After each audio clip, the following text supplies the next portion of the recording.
15ஆம் தேதி ஜியோ ஹாட்ஸ்டாரில் வந்து நம்ம ராஜமௌழி அவர்கள் மிகப்பெரிய சம்பவத்தை பண்ண போகிறாரு. அவருடைய அடுத்த படமாகிய SSMB 29, அதாவது மகேஷ் பாபு வச்சு எடுக்கிற படத்தை அவர் வந்து பார்த்தீங்கன்னா அனௌன்ஸ் பண்ணுறாரு. அனௌன்ஸ்மெண்ட் வீடியோக்காக ஒவ்வொரு போஸ்டராக வந்து ரிலீஸ் பண்ணாங்க. பிருத்திவிராஜ் சார் வந்து பார்த்தீங்கன்னா ஒரு போஸ்டரில் வந்து ரிலீஸ் பண்ணாங்க. அதை நீங்கள் ஆல்ரெடி தம்ப்நெயிலில் பார்த்துருப்பீங்க, சைடில் பார்த்துட்ருக்கீங்க. அந்த போஸ்டர் வந்து பார்த்துட்டு நிறைய பேர் என்ன சொன்னாங்க, என்னங்க வந்து 1500 கோடி பட்ஜெட் படம், அது என்னங்க போஸ்டர் இவ்வளோ சிம்பிளாக இருக்குது. பார்த்தீங்கன்னா ஸ்டீஃபன் ஹாக்கின்ஸ்னு சொல்லிட்டு வந்து ஒரு சயின்டிஸ்ட் இருக்கார், அவர் மாதிரி இருக்குது. அதே மாதிரி கிறிஸ் 3 படத்தில் வந்து விவேக் ஓபராய் இந்த மாதிரி கேரக்டர் தான் பண்ணியிருந்தாரு. நம்ம 24ல் வந்து சூர்யா அவர்கள் வந்து இந்த கேரக்டர் ஆத்ரேயா அப்படிங்கிற இந்த கேரக்டர் தான் பண்ணியிருந்தாரு அப்படிங்கிற மாதிரி நிறைய கம்பேரிசன் போட்டிருந்தாங்க. வில்லன் வந்து ஹேண்டிகேப்டு வில்லனாக வந்து காட்டியிருக்காங்க, பெரிய பிரைனியாக இருக்கலாம் அப்படிங்கிற மாதிரி விஷயங்கள் சொல்லியிருக்காங்க. இது நிறைய ஃபேன்ஸ் தேரிலாம் போட்டிருக்காங்க. அதை பற்றி நம்ம பின்னாடி பார்க்கலாம், அடுத்து பேச போகிற விஷயத்தை தெளிவாக பார்க்கலாம். அதுக்கப்புறம் ஒரு போஸ்டர் வந்து ரிலீஸ் பண்ணாங்க, நம்ம மகேஷ் பாபு இருக்கிற மாதிரி ஒரு போஸ்டர். ஹாட்ஸ்டார்லேருந்து அந்த போஸ்டர் வந்து ரெடி பண்ணப்பட்டதாக போட்டப்படுச்சு. அப்புறம் நேற்று வந்து பார்த்தீங்கன்னா பிரியங்கா சோப்ரா ஒரு போஸ்டர் எல்லோ சாரியில் வந்து பயங்கரமாக கன் வச்சுட்டு ஒரு போஸ்டர் தாறுமாறாக இருந்தது. எனக்கு ரொம்ப பிடிச்சிருந்தது. உடனே வந்து இந்த போஸ்டர் என்னங்க பயங்கரமான ஒரு பட்ஜெட் எடுக்கப்பட்ட படத்துக்கு என்னங்க சிம்பிளாக போஸ்டர் இருக்குது அப்படின்னு சொல்லிட்டு முதல்ல இவங்களுக்கு வந்து படத்தோடைய போஸ்டரோட ஃபார்மெட்டே புரிய மாட்டேங்குது. ஒரு இயக்குனர் வந்து போஸ்டர்லேயே எல்லாத்தையும் காட்டிட்டு போஸ்டர்லேயே பிரம்மாண்டத்தை காட்டிட்டா படம் நல்லா ஓடிடுமா? இப்போ நீங்கள் பாகுபலி படமாக இருக்கட்டும், ஏன் நீங்கள் மகதீரா படமாக இருக்கட்டும், ராஜமௌழி அவர்களுடைய எல்லா படம் RRR படத்தில் வந்து அந்த ஃபயர் அண்ட் வாட்டர் அப்படிங்கிற அந்த கான்செப்ட் வச்சனால கொஞ்சம் சில போஸ்டர் வந்து டிஃப்ரெண்டாக இருந்தது. நம்ம என்னென்னா அந்த அனௌன்ஸ்மெண்ட் வீடியோ பார்த்த பிறகு அந்த படத்துக்கான எக்ஸ்பெக்டேஷன் நம்ம வந்து அதிகமாக உருவாக்கிக்கிட்டோம்.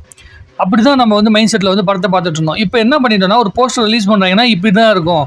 ராஜமௌழி அவர்கள் வந்து பார்த்தீங்கன்னா எபிக் மூவிஸ் தான் பண்ணுவார், அதே மாதிரி ஃபிக்ஷனல் மூவிஸ் தான் பண்ணுவார், இல்லை அட்வென்ச்சர் சம்மந்தப்பட்ட மூவி பண்ணுவார்.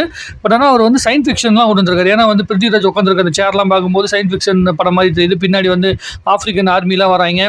அப்புறம் அந்த ட்ரீயில் இருக்க அந்த பெரிய பெரிய மரங்கள் இருக்குது, அந்த மரங்களை வந்து தண்ணி அதிகமாக சேர்த்துக்கிற மரங்கள், அது ஆஃப்ரிக்காவில் மட்டும்தான் அந்த மரங்கள்லாம் வளரும் அப்படிங்கிற மாதிரி நிறைய விஷயங்கள் வந்து டீகோட் பண்ணாங்க. நேற்று வந்து பிரியங்கா சோப்ராவுடைய ஃபோட்டோ வந்து காட்டும்போது அதில் வந்து பின்னாடி வந்து பழங்காலத்து என்ன சொல்கிறது பில்டிங்கு, அது பில்டிங்குங்கிறதோட கோயில் சம்மந்தப்பட்டது, அந்த சிலை சம்மந்தப்பட்ட விஷயங்கள்லாம் இருக்குது. ஸோ அது வந்து அட்வென்ச்சர் படம் தான் அப்படிங்கிற விஷயத்த சொல்லியிருந்தாங்க.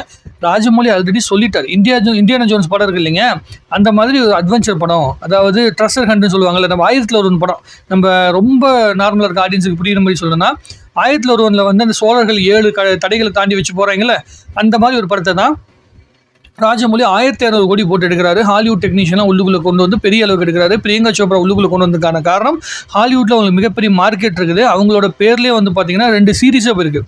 நியூயார்க் சம்மந்தமாக ஏதோ ஒரு சீரிஸ் ஒன்று பண்ணாங்கன்னு நினைக்கிறேன். அதுக்கப்புறம் இன்னொரு சீரிஸ் ஒன்று இருக்குது, டக்குன்னு பார்த்தீங்கன்னா சிட்டடெல் அப்படின்னு சொல்லிட்டு வந்து ஒரு சீரிஸ், அதை சமந்தா வந்து இந்தியாவில் ரீமேக் பண்ணி வந்து பண்ணாங்க.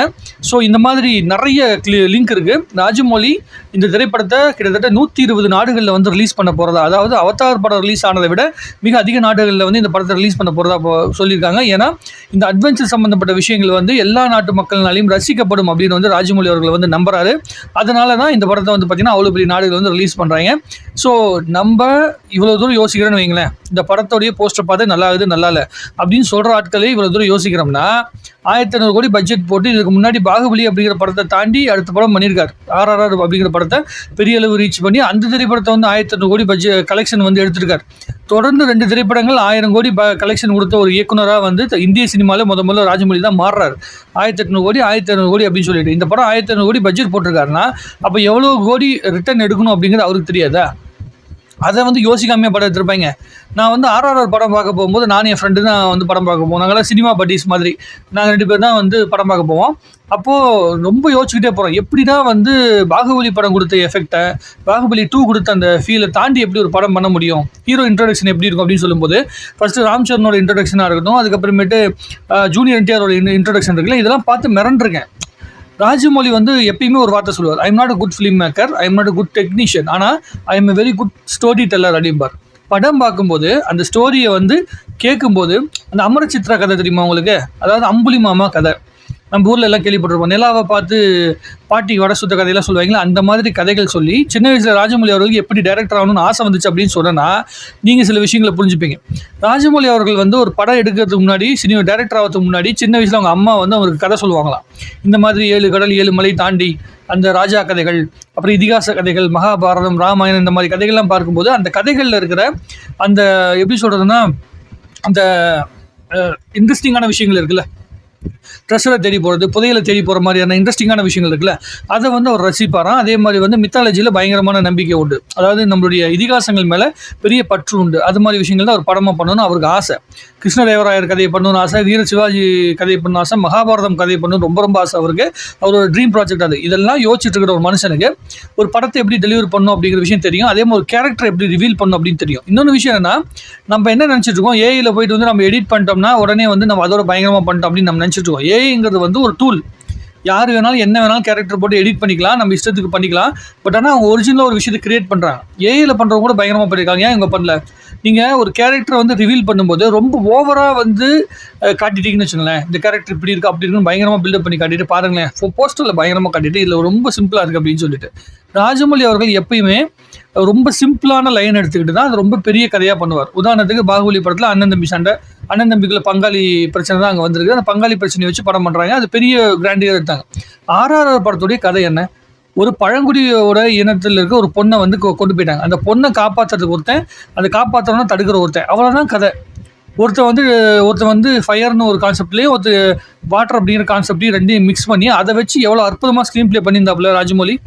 ஸோ ரொம்ப சிம்பிளான லைனை வச்சு அவ்வளோ பெருசு பண்ணும்போது இந்த படத்துக்கு ரொம்ப சிம்பிளான லைனாக தான் இருக்கும். ட்ரெஷர் கண்டு அப்படிங்கிற ஒரு சிம்பிளான லைன் இருக்கும். ரொம்ப கோர் கண்டென்ட் ரொம்ப சிம்பிளாக தான் இருக்கும். ஆனால் அதை கொண்டு வந்து காட்டுற விதம், அதை ரசிக்க வைக்கிற விதம், ராஜமௌலி டச்னு ஒன்று இருக்குல்ல, ஆக்ஷன் சீக்வன்ஸ்லையாக இருக்கட்டும், அதே மாதிரி வந்து விஷுவலைசேஷன் அப்படிங்கிற விஷயத்தில் இதுலேயும் ரொம்ப அற்புதமாக அவர் பண்ணியிருப்பார். அவர் மேலே மிகப்பெரிய நம்பிக்கை இருக்குது.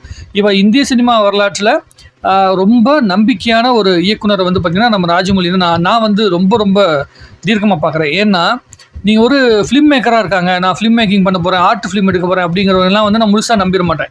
ஏன்னா ஆர்ட் ஃபிலிம் அப்படிங்கிறது வந்து அந்த ஆர்ட்டை ரசிக்கிறவனால் மட்டும்தான் முழுமையாக அதை ஏற்றுக்கிட்டு படம் பார்க்க முடியும். எல்லா ஆடியன்ஸும் அதை ரசிக்க மாட்டாங்க. இப்போ கடைசி விவசாய படத்தை வந்து எல்லாருமே ரசிச்சிருவோம். ரொம்ப ரொம்ப அற்புதமான படம், உலகத்திலேயே ரொம்ப அற்புதமான படம். ஆனால் ரசிப்போம். ஆனால் தேட்டரில் போய் வந்து 100 கோடி 200 கோடி கலெக்ஷன் ஆகிறவங்களுக்கு ரசிப்போமா? பண்ண மாட்டோம். ஆனால் ராஜமௌலி அவர்கள் மாதிரியான படங்கள், இந்த மாதிரி படங்கள் எந்த மாதிரியான ஃபீலிங்கை கொடுக்குதுன்னா, ஒரு எக்ஸைட்மெண்ட்டை கொடுக்குது. திடீர்னு ஒரு பெரிய ஒரு கதை புக்கு படிக்கிறோம், அந்த கதையில் பயங்கர இன்ட்ரெஸ்டிங்கான பல பக்கங்கள் வருது. அந்த பக்கங்கள் வந்து நம்மளுடைய லைஃப்பில் அந்த எல்லா விஷயத்தையும் மறந்து நம்மளை ரசிக்க வைக்குது. அப்படிங்கிற மாதிரியான விஷயங்களை கொடுக்கக்கூடிய இயக்குநரில் ராஜமௌலி முன்னெடுத்தில் இருக்காரு. அதனால தான் ராஜமௌலி படங்கள் மிகப்பெரிய வெற்றி அடையுது. அவருடைய வெற்றிக்கான காரணமாக அவருடைய படங்களுடைய எல்லா விஷயங்களும் இருக்குது. ஸோ அற்புதமான மார்க்கெட்டிங் ஸ்ட்ராட்டஜி பண்ணியிருக்காங்க. அவர் ஒரு விஷயத்தையும் ரிவீல் பண்ண சொல்லியிருக்காருங்க. நாங்கள் நம்ம 15ஆம் தேதி இது வரைக்கும் பண்ணாத ஒரு விஷயத்தை நாங்கள் முயற்சி பண்ணுறோம். கிட்டத்தட்ட 100 அடி நீளத்துக்கு வந்து மிகப்பெரிய ஒரு LED ஸ்க்ரீன் போட்டு அதில் வந்து முதல்ல ராஜமௌலி அவர்கள் வந்து அதனுடைய ட்ரெய்லரை, அதாவது இந்த படத்துடைய அனௌன்ஸ்மெண்ட் சம்மந்தப்பட்ட விஷயங்களை வந்து பார்த்தீங்கன்னா ரிலீஸ் பண்ண போகிறதா பேசப்பட்டு இருக்குது.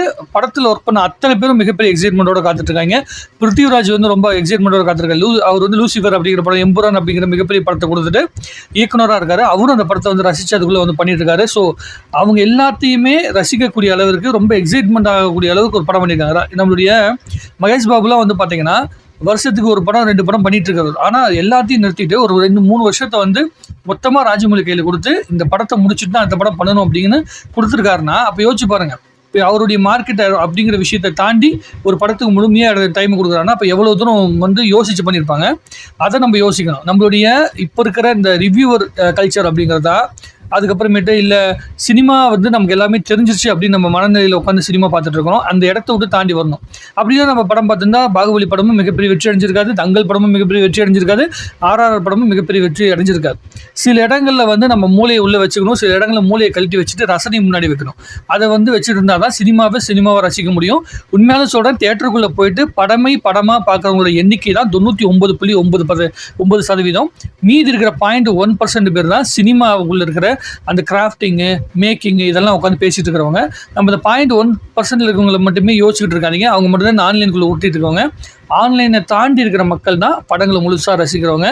இந்திய சினிமாவை அடுத்த ஸ்டேஜுக்கு கொண்டு போகிற படங்களெல்லாம் கேள்வி கேட்குறேங்கிற பேரில், அறிவாளிங்கிற பேரில் வந்து லூசுத்தனமாக பேசிட்டு இல்லாமல் அறிவுபூர்வமாக நம்ம வந்து படமாக அணுகிற தன்மை இருக்கணும். யோசிச்சு பாருங்கள், ஆஸ்கார் தான் பயங்கரமான விஷயம் பேசிகிட்டு இருக்கோம். பாடல் வந்து ஒரு நம்ம RRR படத்தை எடுத்துக்கலாம். RRR படத்தில் நாட்டுப்பாட்டு இருக்குல்ல, அந்த பாட்டுக்கு தான் வந்து ஆஸ்கர் அவார்டு கிடைச்சிது. எதுக்கு ஒரு டப்பாங்குத்து பாட்டு மாதிரி இருக்கிற பாட்டுக்கு ஆஸ்கர் அவார்டு கொடுத்தா நான் யோசிச்சானா? கிடையாது. அந்த பாட்டு யூனிக்காக இருக்கா, அது சரியான இடத்துல வந்து நாமினேட் செய்யப்பட்டிருக்கா, நாமினேட் ஆன படங்களில் அந்த பாட்டு எந்த அளவுக்கு வந்து உலக மக்கள் மத்தியில் வந்து ரசிக்க வைக்கப்படுது அப்படிங்கிறத பார்த்து அவார்டு கொடுத்துருக்காங்க. வெறும் காசு கொடுத்தா அவார்டு கிடைக்கிறது கிடையாது. உலக மக்கள் எல்லாருமே வந்து நம்ம இந்திய கல்ச்சருக்குள்ளே இருக்கிற அந்த பாடலை வந்து ஏற்றுக்கிற மனநிலைக்குள்ளே வந்துட்டாங்க. நம்ம என்னமோ வந்து அதாவது ஆஸ்கார் கொடுக்குறோன்னே அந்த மனநிலைக்கு வந்துட்டான். நம்ம என்னென்னா ஆஸ்கார் காரங்கள் ரேஞ்சுக்கு வந்து நம்ம பேசிகிட்டு இருக்கிறது லாஜிக்கலி சரியான விஷயமா எனக்கு தெரியல. இன்னும் நிறைய விஷயங்கள் ராஜமௌழி வந்து கலர்ஃபுல்லான விஷயங்களை கொடுப்பார் அப்படின்னு நான் நம்புகிறேன். அவருடைய படங்கள் மூலமாக, இந்த படத்து மூலமாகவும் பயங்கரமான சம்பவம் பண்ணுவார் அப்படின்னு மிகப்பெரிய எனக்கு நம்பிக்கை இருக்குது. அதுக்கு மிக முக்கியமான காரணம் அவருடைய அப்பா, அதுக்கப்புறமேட்டு அவருடைய சகோதரர் நம்முடைய கீரவாணி சார். அவங்க அப்பா கதை எழுதுகிற வரைக்கும், கீரவாணி சார் மியூசிக் பண்ணிட்டு இருக்கிற வரைக்குமே ராஜமௌழி அவர்களுக்கு எந்த வித சலனமும் கிடையாது. அவர் அற்புதமான படங்களை, அற்புதமான என்ன சொல்கிறது, எக்ஸைட்மெண்ட்டான மூவிஸை வந்து நமக்கு கொடுப்பார் அப்படிங்கிற மாற்றுக்கருத்து கிடையாது. உங்களுக்கு ஏதாவது மாற்றுக்கருத்துன்னா தாராளமாக கமெண்ட் எழுதுங்க. இன்னும் நிறைய பேசுவோம். வாழ்க தமிழ்நாடு, வளர்க தமிழ் சினிமா.